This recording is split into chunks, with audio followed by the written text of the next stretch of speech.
اور اس کی شفقت آتی ہے. آمین. آئیے خدا کلام میں سے چند ایک باتیں، چند ایک کلام کی ہدایت جو ہمارے لیے ہے آج ہم سیکھیں گے. زبور 41 اور اس کی پہلی 2 آیات کلام خدا میں سے ہم دیکھیں گے. زبور 41 اور اس کی پہلی 2 آیات کلام خدا میں سے دیکھیں گے. جس نے نکالیے کہے آمین. آمین. جی پڑھنے میں رہنمائی کیجیے گا. خداوند کا کلام میں لکھا ہے، مبارک ہے وہ جو غریب کا خیال رکھتا ہے، خداوند مصیبت کے دن اسے چھڑائے گا. خداوند اسے محفوظ اور جیتا رکھے گا، اور وہ زمین پر مبارک ہوگا تو اسے اس کے دشمنوں کی مرضی پر نہ چھوڑو. خداوند اسے بیماری کے بستر پر سنبھالے گا تو اس کی بیماری میں اس کے پورے بستر کو ٹھیک کرتا ہے. آمین. آمین. کلام خدا میں سے آج جو ہم نے خدا کا کلام سنا ہے، اپنی ہدایت کے لیے، اپنی رہنمائی کے لیے، اپنی زندگی کے لیے، کلام یہ فرماتا ہے مبارک ہے وہ جو غریب کا خیال رکھتا ہے. آمین. یعنی کہ یہاں پر ایک بات مبارکبادی دی گئی ہے اس انسان کو جو دوسروں کا خیال رکھتا ہے، ان کا جو غریب ہے، جو لاچار ہیں، جو محتاج ہیں، جو کوئی کام نہیں کر سکتے، جن کی ضرورتیں ہیں. کلام میں یہ بات بتائے گی کہ خدا ان کو جو ہے وہ سنبھالتا اور ان کی ضرورتوں کو بھی پورا کرتا ہے، جو غریب کا خیال رکھتا ہے. آمین. یہاں پر بتایا گیا خداوند مصیبت کے دن اسے کیا کرتا ہے؟ چھڑاتا ہے. یہ اس کے لیے برکت ہے. یعنی کہ جو مصیبت کے دن کسی کا خیال رکھتا ہے، خدا اسے مصیبتوں کے دن، پریشانی کے دن اسے کیا کرتا ہے؟ چھڑاتا ہے. یہ نہیں کہ ہم مصیبت میں نہیں پھنستے. ہر انسان کبھی نہ کبھی کسی نہ کسی وقت کسی مصیبت میں پڑ جاتا ہے، اور پھر ہم کہتے ہیں کہ شاید میں اس مصیبت سے نکلا ہوں، شاید میں نے کبھی کسی کے ساتھ کوئی نیکی کی ہوگی جس کی وجہ سے میں بچ گیا. ہمارے ذہن میں فوراً یہ بات آتی ہے، ہمارے دل میں یہ خیال آتا ہے. اور اگر آپ نے کسی کے ساتھ بھلائی کی ہوگی تو پھر ہی خدا آپ پر کیا کرتا ہے؟ رحم کرتا ہے. ہم ایسی مصیبتوں میں سے نکل نہیں جاتے، پریشانیوں سے بچ نہیں جاتے. ہم نے کوئی نہ کوئی کسی نہ کسی وقت کسی کے ساتھ بھلائی کی ہوتی ہے، جس کی وجہ سے خدا اپنا رحم ہم پر کرتا ہے اور خدا ہمیں مصیبتوں سے بچاتا ہے. آمین. ہلیلویا. اور پھر لکھا گیا خداوند اس کی حفاظت کرے گا اور اسے زندہ رکھے گا، اور اسے زمین پر کیا کرے گا؟ برکت دے گا، اسے چھوڑ نہیں دے گا. آمین. یعنی کہ یہ کتنی بڑی برکت ہے، کتنا بڑا خدا کا رحم ہے، فضل ہے کہ خدا اس کی کیا کرتا ہے؟ حفاظت کرتا ہے اور خدا اسے زندہ رکھتا ہے. آمین. اور خدا سے جو ہے اس شخص پر اپنی جو ہے وہ برکتوں کو نازل کرتا ہے.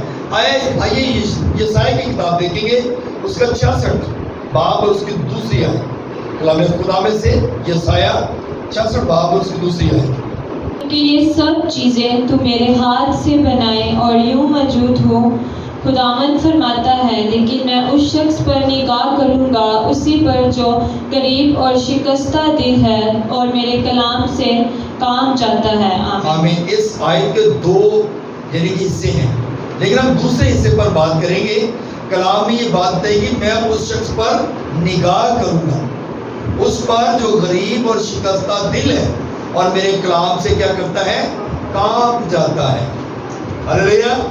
جو کلام سے کام جاتا ہے خدا اس پر کیا کرتا ہے؟ نگاہ کرتا ہے. بہت دفعہ ہوتا ہے ہم کلام سنتے ہیں لیکن کلام کا ڈر اور خوف ہمارے اندر نہیں ہوتا. لیکن کلام خدا یہ فرماتا ہے، کلام میں یہ بات لکھی گئی، خدا کلام میں یہ بات لکھی ہے کہ خدا اس شخص پر کیا کرتا ہے؟ نگاہ کرتا ہے. اور اس پر جو غریب ہے، ہم اپنے آپ کو غریب نہ سمجھیں، ہم تو بہت امیر ہیں، کیونکہ ہم کس کے بیٹے اور بیٹیاں ہیں؟ اپنے خدا کے، اس بادشاہ کے بیٹے بیٹیاں ہیں جو بادشاہوں کا بادشاہ اور خداوندوں کا خداوند ہے۔ آمین۔ ہم اپنے آپ کو غریب ہی سمجھتے رہتے ہیں، اسی غریب ہیں، ہم غریب ہیں، ہمارے پاس کچھ نہیں ہے۔ خدا آپ کو ہر روز آپ کو کھانا دیتا ہے، آپ کی ضرورتوں کو پورا کرتا ہے۔ آمین۔ اس لیے ہم غریب نہیں ہیں، لیکن کلام یہ فرماتا ہے خدا اس پر نگاہ کرتا ہے جو غریب اور شکستہ ہے۔ یعنی کہ پہلے ہم نے دیکھا کہ جو غریب کا خیال رکھتا ہے، ہم امیر ہیں تو ہمارا جو کام ہے غریبوں کا خیال کرنا۔ وہ غریب جو لاچار ہیں، بیمار ہیں، چل نہیں سکتے، کام نہیں کر سکتے، جو بستر سے اٹھ نہیں سکتے، وہ لوگ غریب ہیں اور ہمیں ان کا خیال رکھنے کی ضرورت ہے۔ آمین۔ جب آپ ان کا خیال کریں گے تو پھر خدا ہماری ہر ضرورت کو پورا کرے گا۔ کلام میں کیا لکھا ہوا ہے؟ میں بیمار تھا تو نے میری تیمارداری نہ کی، میں جیل میں تھا تو نے میرے حال نہ پوچھا، میں قید میں تھا تو نے میری جو ہے وہ خبر گیری نہ کی۔ تو کلام یہ فرماتا ہے ہمیں اپنے لوگوں کا خیال رکھنے کی ضرورت ہے۔ اپنے ارد گرد دیکھیں، آپ کے ارد گرد کے لوگ اگر کوئی پرابلم میں ہے، کوئی مشکلات میں ہے، کوئی بیمار ہے، تو آپ اس کے لیے جو ہے وہ اس کے لیے انتظام کریں۔ آپ کسی کو ایک وقت کی میڈیسن دے دینا تو سمجھے آپ نے بہت بڑا کام کر دیا۔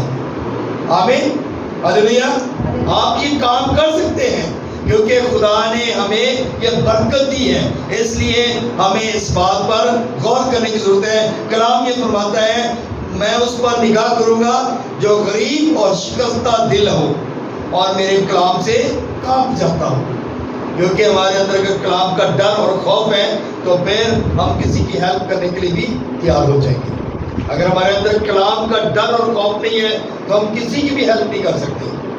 اس لیے دانیل نبی کی کتاب پڑھے، اس کا 12واں باب اس کی 30 آیت میں لکھا ہے اور اے اہل دانش نور فلک کی مانند چمکیں گے اور جن کی کوشش سے بتیرے صادق ہو گئے ستاروں کی مانند عبدالباد تک روشن رہیں گے۔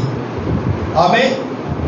جن کی کوشش سے، اگر آپ نے کوشش کی تو آپ عبدالباد تک روشن رہیں گے، آپ کی زندگیاں روشن ہوں گی اور آپ کو کسی سے مانگنا نہیں پڑے گا، ہم کسی کے آگے ہاتھ نہیں پھیلائیں گے، بلکہ خدا ہماری ہر ضرورت کو پورا کرے گا۔ خدا دلوں کے بھید جانتا ہے، خدا اس بات کو جانتا ہے کہ میرے لوگوں کو کن کن چیزوں کی ضرورت ہے۔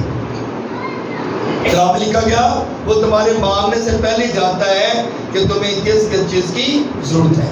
زبور 22 پڑھے، اس کی 24 آیت، اس میں لکھا ہے اس نے نہ تو مصیبت زدہ کی مصیبت کو حقیر جانا اور نہ اسے نفرت کی، نہ اسے اپنا منہ چھپایا، بلکہ جب اس نے خدا سے فریاد کی تو اس نے اس کی سن لی۔ ہلیلویا، ہلیلویا۔ خدا جو ہے وہ منہ نہیں چھپاتا، خدا جو ہے وہ مصیبت میں انسان کو چھوڑتا نہیں ہے، حقیر نہیں جانتا۔ ہم لوگ جو ہیں اگر کوئی انسان پریشانی میں آ جائے، کوئی مصیبت میں آ جائے، کوئی پھٹے کپڑوں میں ہمارے پاس آ جائے تو ہم اس کو کیا کرتے ہیں؟ حقیر جانتے ہیں، ہم اس کی قدر نہیں کرتے۔ لیکن خدا کلام کیا فرماتا ہے؟ خدا اسے حقیر نہیں جانتا اور اس سے نفرت بھی نہیں کرتا۔ آمین۔ یہ سب سے بڑی بات ہے کہ خدا اس سے نفرت بھی نہیں کرتا اور اپنا منہ بھی نہیں چھپاتا، بلکہ خدا کیا کرتا ہے؟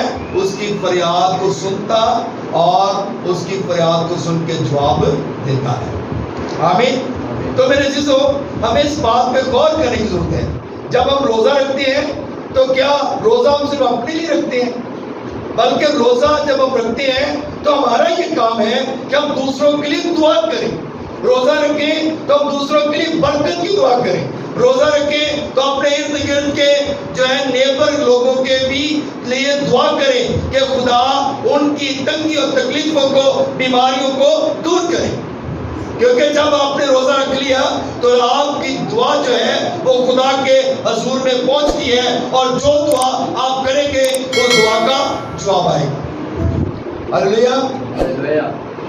اس لیے جب بھی آپ روزہ رکھیں، آپ نے روزہ رکھنا ہے تو آپ نے دعا کرنی ہے، اور آپ نے ان لوگوں کے لیے بھی دعا کرنی ہے جو آپ سے ناراض ہیں، جو آپ کے خاندانوں سے ناراض ہیں، آپ کے خاندانوں کے اندر پرابلم ہے، آپ نے اس کے لیے دعا کرنی ہے کہ خدا اس پرابلم کو دور کرے، تاکہ خدا آپ کے گھرانے کو سنبھالے، اور خدا اس گھرانے کو بھی سنبھالے جو آپ کے گھر کے ساتھ والے ہیں۔ آمین۔ کیونکہ ہم بہت دفعہ ہوتا ہے ہم ساتھ والوں کے لیے دعا ہی نہیں کرتے، ہم گھر کے جو نیبرز ہیں ان کے لیے دعا ہی نہیں کرتے۔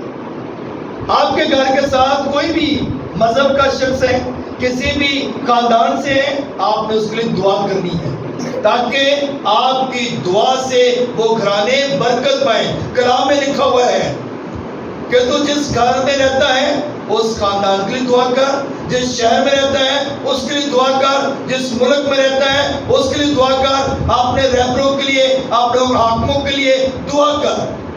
تو لکھا گیا راست باز کی دعا سے شہر سرفرازی پاتے ہیں۔ تو جب ہم دعا کریں گے تو ہماری دعا سے لوگ جو ہیں وہ شفا پائیں گے، برکت پائیں گے، اور ان کی زندگیاں بحال ہو جائیں گی۔ اسی لیے کلام ہمیں فرماتا ہے اس نے نہ تو مصیبت زدہ کی مصیبت کو حقیر جانا، نہ اس سے نفرت کی، نہ اس سے اپنا منہ چھپایا۔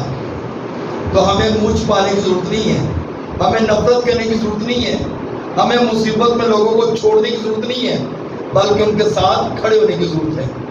آمین۔ جب آپ ان کے ساتھ کھڑے ہوں گے تو آپ ان کے لیے برکت کا باعث بنیں گے۔ آپ کسی کو روپے پیسے کی ہیلپ نہیں کر سکتے، آپ کسی کو کچھ دے نہیں سکتے، لیکن آپ کی سب سے بڑی جو طاقت ہے وہ دعا ہے۔ آمین۔ آپ اس کے لیے دعا کر دیں گے تو سمجھے آپ نے اس کے لیے بہت ساری برکتوں کو رسیو کر لیا، آپ نے اس کے لیے بہت کچھ مانگ لیا، اور خدا نے اس کی مصیبت میں اس کو چھڑا دیا۔ کیونکہ کلام میں یہ لکھا گیا کہ میں مصیبت میں دن اسے چھڑاؤں گا اور عزت بخشوں گا، اور اسے عمر کی طرح سے آسودہ کروں گا، اور اپنی نجات اسے دکھاؤں گا۔ تو میرے عزیزو، جب ہم دعا کریں گے تو پھر دعا کے ذریعے سے بہت سارے لوگ بحال ہو جائیں گے۔ ہمارے ملک میں، ہمارے خاندانوں میں، ہمارے گھرانوں کے اندر پرابلمز کیوں ہیں؟ ہم کسی کے لیے دعا ہی نہیں کرتے، ہم اپنے لیے دعا کرتے رہتے ہیں، ہم اپنے لیے برکت مانگتے رہتے ہیں۔ خدا مینوں یہ برکت دے دے، خدا مجھے یہ برکت دے دے، مجھے گاڑی دے دے، مجھے گھر دے دے، مجھے یہ دے دے، مجھے یہ دے دے۔ ہم اپنے لیے مانگتے رہتے ہیں، لیکن ہم دوسروں کے لیے نہیں دعا کرتے۔ بلکہ ضرورت اس بات کی ہے کہ ہم اپنے لیے بھی دعا کریں اور دوسروں کے لیے بھی دعا کریں، تاکہ خدا اگر ہم برکت پا رہے ہیں تو ہمارے جو دوست ہیں، ہمارے جو نیبرز ہیں، ہمارے جو رشتہ دار ہیں، وہ بھی ہم سے جلے نہیں بلکہ وہ بھی برکت پائیں۔ آمین۔ ہلیلویا۔ تو جب ان کے پاس بھی برکت ہوگی تو پھر وہ کبھی بھی آپ سے جلیں گے نہیں، آپ کو کبھی بھی وہ اریٹیٹ نہیں کریں گے، آپ سے کبھی بھی وہ ناراض نہیں ہوں گے، بلکہ وہ خوش ہوں گے کہ اس کے پاس ہے تو میرے پاس بھی تو ہے۔ آمین۔ تو اس لیے دعا کریں اور بھرپور طریقے سے دعا کریں، تاکہ خدا آپ کی دعا سے بندھن توڑے اور لوگ برکت پائیں اور کثرت کی برکت پائیں۔ تو میرے عزیزو، آج کا جو خوبصورت پیغام ہے وہ یہی ہے کہ ہم نے مصیبت زدہ کے لیے دعا کرنی ہے، اس کو حقیر نہیں جاننا اور اسے نفرت بھی نہیں کرنی۔ مصیبت زدہ لوگوں کے لیے دعا کریں تاکہ خدا ان کو بحال کرے، خدا ان کی پریشانیوں کو دور کرے۔ جب آپ دعا کریں گے تو آپ کی دعا سے لوگ برکت پائیں گے اور ان کی زندگیاں بحال ہو جائیں گی۔ خدا اس کلام کو ضلع سے ہم سب کو بڑی برکت دے۔ آمین۔